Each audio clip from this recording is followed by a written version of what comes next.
Well, old T-Bone here. We all know G5 makes some fine stuff. Between the Montec CS, the Striker broadheads, the fine fixed blade broadheads, all steel construction, and then we know how successful the Tekken has been over the last couple years. Well, these boys have knocked it out of the park now. We got the new T3, which is introduced this year, 2010, and the T3 is building upon the Tekken. It's a 3-blade broadhead, all steel construction. The advantages to all steel construction on a broadhead is versus aluminum. A lot of the broadheads are made with aluminum ferrules. It doesn't give up as much energy on impact. You know, I guess a good example would be like you never see any aluminum hammers. I mean, if you're going to pound something and if you want penetration, you don't want to give up energy, you're going to make it out of steel like a hammer. And that's what G5 has done, is all their broadheads are made out of steel. This is no doubt the same way. A couple other things that they've improved on this is a lot of the broadheads now, or expandables, are using rubber O-rings and stuff. The disadvantage of those, they change in weather, they change their consistency with temperature, and over time they dry rot, so it doesn't hold the blades as well. And what they've done is they've come up with this spider retention clip, which is an all-spring steel. It comes in two versions. It comes in a standard version, which handles 90% of all your needs and all the bow configurations. But they have a red clip, which is made for crossbows and for if you're going to shoot through mesh. Like if you're shooting through ground blinds, it's made for shooting through mesh. So it has just a little stronger tension on there. So we don't have any more problems with the rubber O-rings and stuff.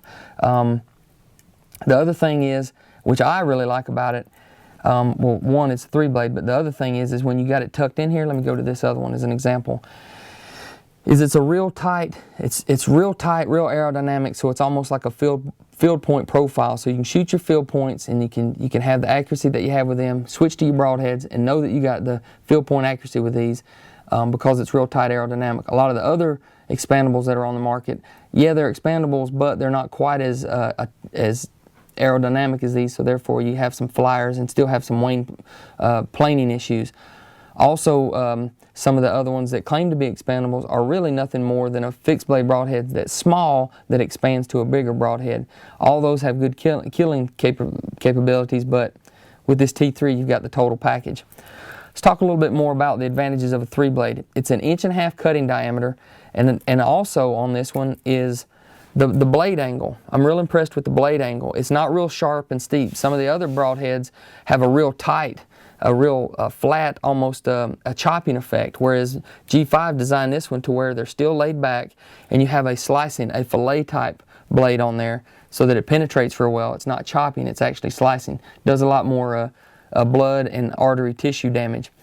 Also, I got this little illustration here. Some of your 2-inch cut broadheads, which everybody kind of runs towards the 2-inch. Well, it's a 2-inch. True, it is a 2-inch, but it's a slice. So it's you don't have the advantages of an 1.5 inch cut. You have 3 independent blades, and if you measure the surface area of each blade, it comes up to a total of 3 inches of cutting surface. Whereas with the 2-inch, it's 2.47. So you have over a 1/2 inch more cutting surface on the 3-blade. And then the biggest thing is you have 3 independent flaps. You're going to have more blood loss with the 3-blade, and you're going to have the biggest advantage is we all know blood trailing, is you have 3 independent flaps where you see that these can't close up. So you have a more pronounced hole, which allows all that blood loss that you're getting with the 3-blade to leak out onto the ground, means better blood trails, and also it's, like G5 says, giving them the red carpet treatment.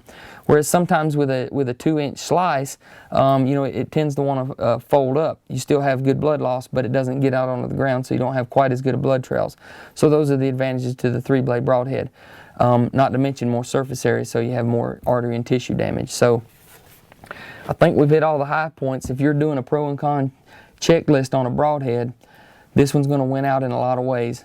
It's safe to say that the guys at G5 have truly hit a home run with this new T3 broadhead. I've already stacked up a few critters, and I can't wait to pile them up some more. Well, to sum it all up, thanks to the folks at G5, this new T3 broadhead may be the first time in history that an 1.5 inches is better than 2.